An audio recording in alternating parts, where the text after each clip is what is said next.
ಎಲ್ಲರಿಗೂ ನಮಸ್ಕಾರ. N K ಕ್ಲಾಸಸ್ಗೆ ತಮಗೆಲ್ಲರಿಗೂ ಸ್ವಾಗತ. ನಾನು ನಿಮ್ಮ ಪ್ರೀತಿಯ ಎನ್ ಕೆ ಫ್ರಾಮ್ UK. ಇಂದಿನ ತರಗತಿಯಲ್ಲಿ ನೀವೆಲ್ಲ ಚರ್ಚೆ ಹೋಗ್ತಕ್ಕಂಥ ವಿಷಯ ಸ್ಲೈಡ್ ಮೇಲೆ ಎಲ್ಲರೂ ಗಮನಿಸಿರಬಹುದು. Exam hacker. ಸುಮಾರು ಜನ ಸ್ಪರ್ಧಾರ್ಥಿಗಳು ಎಲ್ಲರೂ ವಿಚಾರ ಮಾಡಿರ್ತಾರೆ, ಎಕ್ಸಾಮ್ ಯಾವ ಥರ ಹ್ಯಾಕ್ ಮಾಡಬೇಕು, ಕ್ವಶನ್ ಪೇಪರ್ ಯಾವ ಥರ ಲೀಕ್ ಮಾಡಬೇಕು, ಬ್ಲೂಟೂತ್ ಯಾವ ಥರ ಯೂಸ್ ಮಾಡ್ಕೋಬೇಕು, ಇಷ್ಟೆಲ್ಲ ಹಲವಾರು ರೀತಿಯ ತಂತ್ರಗಳನ್ನ ರೂಪಿಸಿದ್ರು ಕೂಡ ಮತ್ತೆ ಎಕ್ಸಾಮಲ್ಲಿ ಸಿಗಿಬೀಳ್ತಾರೆ. ಇಂಥ ಎಲ್ಲ ತೊಂದರೆಗಳನ್ನು ತೊಡೆದು ಹಾಕುವುದರ ಸಲುವಾಗಿ ಎಕ್ಸಾಮ್ ಯಾವ ಥರ ಹ್ಯಾಕ್ ಮಾಡ್ಬೇಕಂತ ಇಂದಿನ ತರಗತಿಯಲ್ಲಿ ನೀವೆಲ್ಲ ಚರ್ಚೆ ಮಾಡೋಣ, ಹೌದಾ? ಫಸ್ಟ್ ಆಫ್ ಆಲ್, ಹ್ಯಾಕ್ ಮಾಡೋದ್ರೊಳಗೂ ನ್ಯಾಕ್ ಅದ. ಅದು ಯಾವ ಥರ ನ್ಯಾಕ್ ಅಂತಂದ್ರೆ, ತಂತ್ರಗಳನ್ನ ಯಾವ ಥರ ರೂಪಿಸ್ಬೇಕಂತಂದ್ರೆ, ಎಕ್ಸಾಮ್ ಹ್ಯಾಕ್ ಮಾಡೋದ್ರಲ್ಲಿ 2 ಟೈಪ್ಸನ್ನು ನಾವು ಗಮನಿಸ್ಬೋದು. ಒಂದು ಫಿಸಿಕಲ್ ಹ್ಯಾಕಿಂಗ್, ಮತ್ತೊಂದು ಎಥಿಕಲ್ ಹ್ಯಾಕಿಂಗ್, ಹೌದಾ? ಈಗ ಒಂದು ಸ್ವಲ್ಪ ಎಲ್ಲರೂ ನಿಟ್ಟುಸಿರನ್ನು ಬಿಟ್ಟಿರಬಹುದು. ಯಾಕಂತಂದ್ರೆ ನಾವು ಬರೀ ಫಿಸಿಕಲ್ ಹ್ಯಾಕ್ ಒಂದೇ ಗೊತ್ತಿತ್ತು ಸರ, ನಮಗೆ ಎಥಿಕಲ್ ಹ್ಯಾಕ್ ಯಾರಿಗೆ ಗೊತ್ತಿರಲಿಲ್ಲ. ನೀವೆಲ್ಲರೂ ಏನು ಮಾಡಿರ್ಬೋದು, ಪ್ರತಿ ಸಾರಿ ಎಕ್ಸಾಮ್ಸ್ನ ಆದಾಗ ಹಲವಾರು ಘಟನೆಗಳು ಪ್ರಚಲಿತದಲ್ಲಿ ನೋಡ್ತಾ ಇದ್ದೀವಿ. ಯಾವ ಥರ ಅಂತ, ಅಲ್ಲಿ ಕ್ವಶನ್ ಪೇಪರ್ ಲೀಕ್ ಆಯಿತು, ಇಲ್ಲಿ ವಾಟ್ಸಪ್ ಮುಖಾಂತರ ಕ್ವಶನ್ ಪೇಪರ್ ಸೆಂಡ್ ಆಯಿತು, ಅಲ್ಲಿ ಇನ್ನೊಬ್ರು OMR ಚೇಂಜ್ ಮಾಡಿದ್ರು, ಇನ್ನೊಬ್ಬರು CBT ಎಕ್ಸಾಮ್ಸನ್ನು ಕೂಡ ಹ್ಯಾಕ್ ಮಾಡ್ತಾಯಿದ್ದಾರೆ, ಹೌದಾ? ಇಂಥ ಎಲ್ಲ ಘಟನೆಗಳನ್ನ ನೀವು ದಿನನಿತ್ಯವನ್ನು ನೋಡ್ತಾ ಇದ್ದೀರಿ. ಅದರ ಜೊತೆಗೆ ಎಥಿಕಲ್ ಹ್ಯಾಕ್ ಮಾಡೋದನ್ನು ಎಲ್ಲಿಯೂ ನೋಡಿಲ್ಲ. ಅದರ ಸಲುವಾಗಿ ಆ ನೈತಿಕ ಹ್ಯಾಕನ್ನು ಮಾಡೋದು ಯಾವ ಥರ ಅಂತ ನಾವಿವತ್ತು ಚರ್ಚೆ ಮಾಡೋಣ. ಎಕ್ಸಾಮ್ ಕ್ವಶನ್ ಪೇಪರ್ ಯಾವ ಥರ ಬರ್ತಾಯಿದೆ, ಕ್ವಶನ್ ಪೇಪರ್ ಯಾವ ಥರ ಸೆಟ್ ಮಾಡ್ತಾಯಿದ್ದಾರೆ, ಪ್ರೀವಿಯಸ್ ಯಾವ ಥರ ಇದ್ದು ಈಗ ಯಾವ ಥರ ಕೇಳ್ತಾಯಿದ್ದಾರೆ. ನಾವೆಲ್ಲ ಇತ್ತೀಚೆಗೆ ಪರೀಕ್ಷೆಯನ್ನು ನೋಡಿರ್ಬೋದು, ಹೌದಾ? ಮೊದಲು ಹೆಂಗಿತ್ತು, ಸ್ಟೇಟ್ಮೆಂಟ್ ವೈಸ್ ಕ್ವಶನ್ಸ್ ಇದ್ದಿದ್ದಿಲ್ಲ, ಬರೀ 1 ಲೈನಲ್ಲಿ ಇದ್ದು, ಮತ್ತು ಡೈರೆಕ್ಟ್ ಕ್ವಶನ್ಸ್ ಕೇಳ್ತಿರು. ಬಟ್ ಈಗ ಆ ಥರ ಇಲ್ಲ, ಕಂಪ್ಲೀಟ್ಲಿ ಡಿಫ್ರೆಂಟ್ ಆಗ್ಯದ, ಹೌದಾ?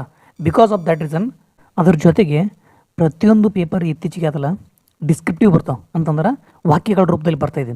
ಅದಕ್ಕೋಸ್ಕರ ನಮ್ಮ ಸ್ಟಡಿಯನ್ನು ಯಾವ ಥರ ಚುರುಕುಗೊಳಿಸ್ಬೇಕು, ಇಂಥ ಹಲವಾರು ವಿಷಯಗಳನ್ನು ನಾವು ಇಂದಿನ ತರಗತಿಯಲ್ಲಿ ಅರ್ಥ ಮಾಡ್ಕೊಳ್ಳೋಣ. ಅದ್ರ ಜೊತೆಗೆ ಬರೀ ಎಕ್ಸಾಮ್ ಕ್ವಶನ್ ಯಾವ ಥರ ಬರ್ತದೆ, ಪ್ಯಾಟ್ರನ್ ಯಾವ ಥರ ಅದ, ಸ್ಟೇಟ್ಮೆಂಟ್ ವೈಸ ಒಂದು ಅಷ್ಟೇ ಅಂತಲ್ಲ, ಆ ಥರದ ಸ್ಟಡಿ ಮಾಡೋಕ್ಕೂ ಮುಂಚೆ ನಮ್ಮ ನೋಟ್ಸ್ ಆಗಿರ್ಬೋದು, ಕಾನ್ಸೆಪ್ಚುವಲ್ ಕ್ಲಾರಿಟಿ ಆಗಿರ್ಬೋದು, ವಿಷಯವನ್ನು ಕರಗತ ಮಾಡ್ಕೊಳ್ಳೋದಾಗಿರ್ಬೋದು, ಇಂಥ ಎಲ್ಲ ಹಲವಾರು ಅಂಶಗಳನ್ನ ಇಂದಿನ ತರಗತಿಯಲ್ಲಿ ತಿಳ್ಕೊಳ್ಳೋಣ. First of all, exams hack ಮಾಡ್ಬೇಕಂತಂದ್ರೆ ಈ ಅಂಶಗಳು ನಿಮ್ಗೆ ಕಂಪಲ್ಸರಿ ಗೊತ್ತಿರಬೇಕು. ಯಾವ ಅಂಶಗಳು ಅಂತಂದ್ರೆ, ಮೊದಲನೇದಾಗಿ ಎಕ್ಸಾಮ್ಸ್ ಅಂತಂದರೆ ಎಲ್ಲರಿಗೂ ಬೋರ್ ಆಗ್ಬೋದು. ಸರ್ ಏನು ರೀ, ನಾವು ಇಲ್ಲಿವರೆಗೂ 15ರಿಂದ 20 ಎಕ್ಸಾಮ್ಸನ್ನು ಬರೆದಿದ್ದೀವಿ, again and again you are telling about exams ಅಂತಂದ್ರೆ, ಎಕ್ಸಾಮ್ಸ್ ಬರೆದಿದ್ದೀರಾ, ಸಿಲೆಬಸ್ಸು ಗೊತ್ತದ, ಪ್ರಿಪ್ರೇಷನು ಮಾಡಿರಿ, ಬಟ್ ಸೆಲೆಕ್ಷನ್ ಆಗ್ತಾಯಿಲ್ಲ. Because of that reason only today I am going to teach about exams and exam preparation, ಹೌದಾ? ಮೊದಲನೇದಾಗಿ ಎಕ್ಸಾಮ್ಸಲ್ಲಿ 2 ಟೈಪ್ಸ್ ಇರ್ತವೆ. ಒಂದು ಅಕಾಡೆಮಿಕ್ ಎಕ್ಸಾಮ್ಸ್, ಇನ್ನೊಂದು ಕಾಂಪಿಟೇಟಿವ್ ಎಕ್ಸಾಮ್ಸ್. ಅರ್ಥ ಆಯ್ತಾ? ಅಕಾಡೆಮಿಕ್ ಎಕ್ಸಾಮ್ಸ್ ಅಂತಂದರೆ ಶೈಕ್ಷಣಿಕ ಪರೀಕ್ಷೆಗಳು ಅಂತಂದ್ರೆ ನಿಮ್ಮ SSLC ಆಗಿರ್ಬೋದು, PUC ಆಗಿರ್ಬೋದು, ಡಿಗ್ರಿ ಆಗಿರ್ಬೋದು, ಈ ಥರ ಎಕ್ಸಾಮ್ಸ್ ಯಾವ ಬರೆದಿರಲ್ಲ ಇವೆಲ್ಲವಷ್ಟು ಅಕಾಡೆಮಿಕ್ ಎಕ್ಸಾಮ್ಸಲ್ಲಿ ಬರ್ತವೆ, ಅಂದರೆ ಶೈಕ್ಷಣಿಕ ಪರೀಕ್ಷೆಯಲ್ಲಿ. ಅದ್ರ ಜೊತೆಗೆ ಕಾಂಪಿಟೇಟಿವ್ ಎಕ್ಸಾಮ್ಸ್ ಅಂದರೆ ಯಾವ ಥರ, ಉದಾಹರಣೆಗೆ ನಾವು ಸ್ಟೇಟ್ ಗೌರ್ಮೆಂಟ್ ಎಕ್ಸಾಮ್ಸ್ ಬರ್ತೀವಿ, KPSC ಆಗಿರ್ಬೋದು, PSI ಆಗಿರ್ಬೋದು, FD SD ಆಗಿರ್ಬೋದು, ಅದೇ ರೀತಿ ಕೇಂದ್ರ ಸರ್ಕಾರದ ಹುದ್ದೆಗಳಾಗಿರ್ಬೋದು, UPSC ಎಕ್ಸಾಮ್ಸ್ ಆಗಿರ್ಬೋದು, ಬ್ಯಾಂಕಿಂಗ್ ಆಗಿರ್ಬೋದು, ರೈಲ್ವೆ ಎಕ್ಸಾಮ್ಸ್ ಆಗಿರ್ಬೋದು, ಈ ಥರ ಎಲ್ಲ ಪರೀಕ್ಷೆಗಳು ಕಾಂಪಿಟೇಟಿವ್ ಎಕ್ಸಾಮ್ಸಲ್ಲಿ ಬರ್ತವೆ, ಅಂದ್ರೆ ಸ್ಪರ್ಧಾತ್ಮಕ ಪರೀಕ್ಷೆಗಳು. ಮೊದಲನೇದಾಗಿ ಅಕಾಡೆಮಿಕ್ ಎಕ್ಸಾಮ್ಸ್ ಅಂತಂದ್ರೆ ಅದರ ಬಗ್ಗೆ ತಿಳ್ಕೊಳ್ಳೋಣ, ಹೌದಾ? ಎಲ್ಲರಿಗೂ ಎಕ್ಸಾಮ್ಸ್ ಯಾವ ಥರ ಇರ್ತಾವೆ, ಎಷ್ಟು ಟೈಪ್ಸ್ ಅಂತ ಅರ್ಥ ಆಗಿದೆ ಅಂತ ಭಾವಿಸ್ತೀನಿ. ಮುಂದಿನದಾಗಿ ಸೆಲೆಕ್ಷನ್ ಪ್ರೋಸೆಸ್ ಮತ್ತು ಇದು ಎಲಿಮಿನೇಷನ್ ಪ್ರೋಸೆಸ್. ಶೈಕ್ಷಣಿಕ ಪರೀಕ್ಷೆಗಳು ಸೆಲೆಕ್ಷನ್ ಪ್ರೋಸೆಸ್ ಅಂತಂದರೆ ಎಲ್ಲ ಯಾರಾದ್ರೂ ಕೇಳ್ಬೋದು, ಸರ್ ಏನು ಸರ್ ಅದರೊಳಗೆ ಸೆಲೆಕ್ಟ್ ಮಾಡ್ಕೋತಾರೆ, ಇದ್ರಾಗ ಹೊರಗೆ ಹಾಕ್ತಾರೆ, ಇದಿಷ್ಟೇ ಗೊತ್ತದ. ಫಾರ್ ಎಕ್ಸಾಂಪಲ್ ಯಾವ ಥರ ಅಂತಂದ್ರೆ, ನೀವು ಕೂಡ ಬರೆದಿರಿ PUC ಎಕ್ಸಾಮ್ಸು ಮತ್ತು ಡಿಗ್ರಿ ಎಕ್ಸಾಮ್ಸು. ಅದರಲ್ಲಿ ಇಫ್ ಸಪೋಸ್ ನೀವು 5 ಪರೀಕ್ಷೆ ಪಾಸ್ ಆಗಿರ್ತೀರಿ, ಒಂದು ಪರೀಕ್ಷೆ ಏನೋ 4-5 ಮಾರ್ಕ್ಸ್ಲೇ ಫೇಲ್ ಆಗಿರ್ತೀರಿ, ಅಂಥ ಸಂದರ್ಭದಲ್ಲಿ ಏನು ಮಾಡ್ತಾರೆ, ಕಾಲೇಜ್ನವ್ರಾಗಿರ್ಬೋದು ಅಥವಾ ಯೂನಿವರ್ಸಿಟಿದವ್ರಾಗಿರ್ಬೋದು, ಅವ್ರು ಏನು ಮಾಡ್ತಾರೆ, 5 ಪೇಪರ್ನೇ ಪಾಸ್ ಆಗ್ಯಾನ್ರಿ, ಇನ್ನೊಂದು 3-4 ಮಾರ್ಕ್ಸ್ ಬಿದ್ದರೆ ಅವು ಕೂಡ 6ನೇ ಪೇಪರ್ನಾಗೂ ಪಾಸ್ ಆಗ್ತಾನೆ. ಅಂದ್ರೇನು, ನಿನಗೆ ಸೆಲೆಕ್ಟ್ ಮಾಡ್ಕೊಂಡ್ರಲ್ಲಿ. ಹೌದಾ, ಅದಕ್ಕೋಸ್ಕರ ಇದು ಸೆಲೆಕ್ಷನ್ ಪ್ರೋಸೆಸ್. ಅರ್ಥ ಆಗಿದೆ ಅಂತ ಅನ್ಕೋತೀನಿ. ಮುಂದೆ ಕಾಂಪಿಟೇಟಿವ್ ಎಕ್ಸಾಮ್ಸ್, ಇದು ಕಂಪ್ಲೀಟ್ಲಿ ಎಲಿಮಿನೇಷನ್ ಪ್ರೋಸೆಸ್. ಇದು ಅಂತೂ ನಿಮಗೆ ಕಂಪ್ಲೀಟ್ ಗೊತ್ತದ ಅಡ್ವಾನ್ಸೇ. ಹೌದಾ, ಇತ್ತೀಚೆಗೆ ನಾವು ಗಮನಿಸಿರ್ಬೋದು, ವಿಲೇಜ್ ಅಕೌಂಟೆಂಟ್ ಗ್ರಾಮ ಲೆಕ್ಕಾಧಿಕಾರಿ ಹುದ್ದೆಗಳಿಗೆ 1,000 ಪೋಸ್ಟ್ ಇದ್ದು ಅಪ್ಲಿಕೇಶನ್ ಎಷ್ಟು ಬೀಳ್ಬೇಕು, ಅದಕ್ಕೆ ಮೋರ್ ದೆನ್ 10 ಲ್ಯಾಕ್. ಹೌದಾ, ಇಂಥ ಸ್ಪರ್ಧಾತ್ಮಕ ಯುಗದಲ್ಲಿ ನಾವು ನೀವೆಲ್ಲ ಕಲಿತಾ ಇದ್ದೀವಿ. ಅದಕ್ಕೋಸ್ಕರ ಇಲ್ಲಿ ಏನು ಮಾಡ್ತಾನೆ, 1000 ಪೋಸ್ಟ್ ಇದ್ದಾವೆ, ಅಪ್ಲಿಕೇಶನ್ ಎಷ್ಟು ಮಂದಿ ಹಾಕಿದ್ವಿ, 10 ಲಕ್ಷ ಮಂದಿ ಅಪ್ಲಿಕೇಶನ್ ಹಾಕಿದ್ವಿ ಅಂತಂದ್ರೆ ಏನು ಮಾಡಬೇಕು, 9,99,000 ಮಂದಿಗೆ ಮನೆಗೆ ಕಳಿಸ್ಬೇಕು. ಅವನಿಗೆ ಬೇಕಾಗೋದು ಎಷ್ಟು ಮಂದಿ, 1000 ಜನ. ಅದಕ್ಕೋಸ್ಕರ ಆ 1000 ಜನದಲ್ಲಿ ನೀವು ಒಬ್ಬರು ಆಗಿರ್ಬೇಕಂತಂದ್ರೆ ವಿಡಿಯೋವನ್ನು ಕಂಪ್ಲೀಟ್ ಎಂಡ್ವರೆಗೂ ನೋಡಿದಾಗ ನಿಮ್ಮ ಹೆಸರು ಕೂಡ ಲಿಸ್ಟಲ್ಲಿ ಬರೋಕ್ಕೆ ಸಾಧ್ಯ ಆಗಿರ್ತದೆ.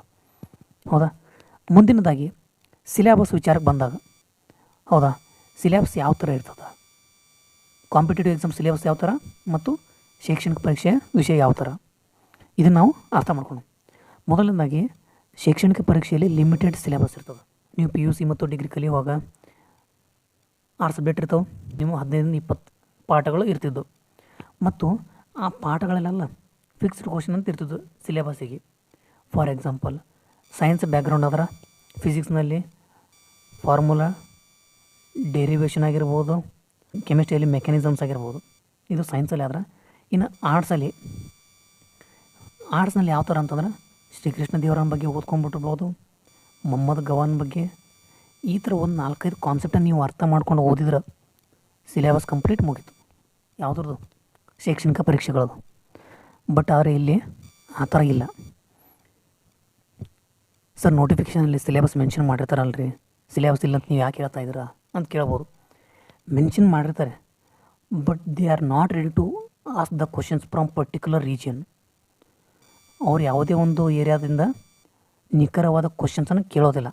ಸ್ಪರ್ಧಾತ್ಮಕ ಪರೀಕ್ಷೆಗಳ ಪ್ರಿಪ್ರೇಷನನ್ನು ಸಾಗರ ಇದ್ದಂಗೆ ಅಂತಾರೆ. ಅಂದ್ರೆ ಇದಕ್ಕೆ ಎಂಡ್ ಪಾಯಿಂಟ್ ಅನ್ನೋದೇ ಇಲ್ಲ. ಕ್ವಶನ್ ಎಲ್ಲಿಂದ ಕೇಳ್ತಾರೋ ಗೊತ್ತಿಲ್ಲ, ಯಾವ ಬುಕ್ಸ್ನೇನು ಕೇಳ್ತಾರೋ ಗೊತ್ತಿಲ್ಲ, ಯಾವ ಕರೆಂಟ್ ಅಫೇರ್ಸನ್ನು ಕೇಳ್ತಾರೋ ಗೊತ್ತಿಲ್ಲ. ಅದಕ್ಕೋಸ್ಕರ ಎಷ್ಟು ಓದಿದ್ರು ಕೂಡ, ಎಷ್ಟು ಪ್ರಿಪ್ರೇಷನ್ ಮಾಡಿದ್ರು ಸ್ಪರ್ಧಾತ್ಮಕ ಪರೀಕ್ಷೆಗೆ ಕಡಿಮೆನೇ ಆಗಿರ್ತದೆ. ಅದಕ್ಕೋಸ್ಕರ ನಾನು ಹೇಳೋಕ್ಕೆ ಇಷ್ಟಪಡ್ತೀನಿ, ಪ್ರಿಪ್ರೇಷನ್ ಯಾವುದೇ ಮಾಡಿರಿ ಕರೆಕ್ಟಾಗಿ ಪ್ರಾಪರಾಗಿ ಪ್ರಿಪ್ರೇಷನ್ ಮಾಡಬೇಕು. ಅದೇ ರೀತಿಯಾಗಿ ಮುಂದೆ ಹೋದಂಗೆ ಕಾಂಪಿಟೇಷನ್ ವಿಚಾರ, ಸ್ಪರ್ಧೆ ಎಷ್ಟು ಇರ್ತದೆ ರೀ, ಇಲ್ಲಿ ಕೂಡ ಕಾಂಪಿಟೇಷನ್ ಇರ್ತದೆ.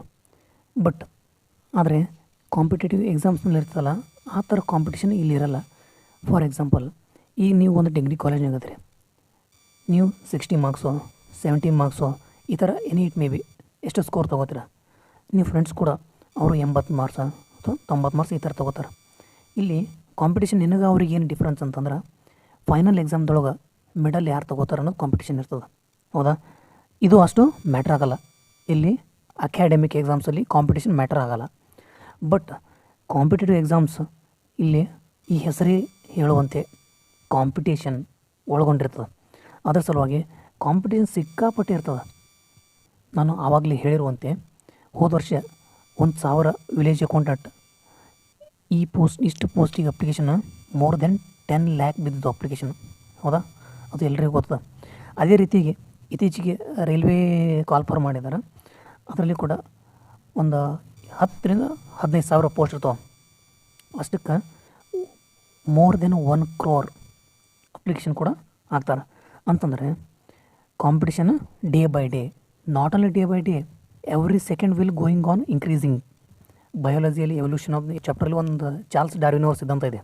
ಏನಂತಂದ್ರೆ ಥಿಯರಿ ಆಫ್ ನ್ಯಾಚುರಲ್ ಸೆಲೆಕ್ಷನ್. ಯಾವುದು? Theory of natural selection. ಹೌದಾ, ಅಂತಂದರೆ theory of survival of the fittest. ಯಾರ ಬಲ್ಲಿ ತಾಕತ್ತದ, ಯಾರ ಬಲ್ಲಿ ನಾಲೆಡ್ಜ್ ಅದ, ಯಾರ ಬಲ್ಲಿ ಸ್ಕಿಲ್ ಅದ, ಅಂಥವ್ರು ಮಾತ್ರ ಈ ಫೀಲ್ಡಲ್ಲಿ ಲೀಡ್ ಮಾಡ್ತಾರೆ. ಇರ್ಲಿಕ್ಕಂದ್ರೆ ಏನಾಗ್ತದೆ, ಬ್ಯಾಗು ಹಿಡಿ ಊರಿಗೆ ನಡಿ. ಹಾಗಾಗಿ ಇಷ್ಟೊತ್ತು ನಾವು ಎಕ್ಸಾಮ್ಸ್ ಯಾವ ಟೈಪ್ಸ್ ಅದಾವೆ, ಅದರ ಪ್ರೊಸೆಸ್ ಏನು, ಸಿಲೆಬಸ್ ಏನು, ಅದನ್ನು ಯಾವ ಥರ ಪ್ರಿಪ್ರೇಷನ್ ಮಾಡಬೇಕು, ಕಾಂಪಿಟೇಷನ್ ಯಾವ ಥರ ಇರ್ತದೆ, ಇಂಥೆಲ್ಲ ಹಲವಾರು ಅಂಶಗಳನ್ನು ಕಲ್ತಿದ್ದೇವೆ. ಅದ್ರ ಜೊತೆಗೆ ಇನ್ನಿತರ ಅಂಶಗಳಾದಂಥ ನೋಟ್ಸ್ ಮಾಡ್ಕೊಳ್ಳೋದಾಗಿರ್ಬೋದು, ಯಾವ ಥರ ಓದೋದಾಗಿರ್ಬೋದು, ಸೋರ್ಸನ್ನು ಯಾವ ಥರ ಕಲೆಕ್ಟ್ ಮಾಡೋದಾಗಿರ್ಬೋದು, ರಿವಿಷನ್ ಯಾವ ಥರ ಮಾಡೋದು, PYQ ಅಂತಂದರೆ ಪ್ರೀವಿಯಸ್ ಇಯರ್ ಕ್ವಶನ್ಸ್, ಇಂದಿನ ವರ್ಷದ ಪ್ರಶ್ನೆ ಪತ್ರಿಕೆಗಳು ನಮ್ಗೆ ಯಾವ ಥರ ಯೂಸ್ ಮಾಡ್ಕೋಬೇಕು, ಮತ್ತು ಮೋಸ್ಟ್ ಇಂಪಾರ್ಟೆಂಟ್ ಕರೆಂಟ್ ಅಫೇರ್ಸ್. ಯಾಕಂತಂದ್ರೆ ಇಂದಿನ ಪರೀಕ್ಷೆಗಳೆಲ್ಲವೂ ನಿಂತಿರೋದೆ ಕರೆಂಟ್ ಅಫೇರ್ಸ್ ಮ್ಯಾಗ. ಕರೆಂಟ್ ಅಫೇರ್ಸ್ ಗೊತ್ತಿದ್ರೆ ಎಕ್ಸಾಮ್ಸ್ ಕ್ರ್ಯಾಕ್ ಮಾಡೋಕ್ಕೆ ಸಾಧ್ಯ ಆಗಿರ್ತದೆ, ಇಲ್ಲ ಅಂತಂದರೆ ಇಲ್ಲ.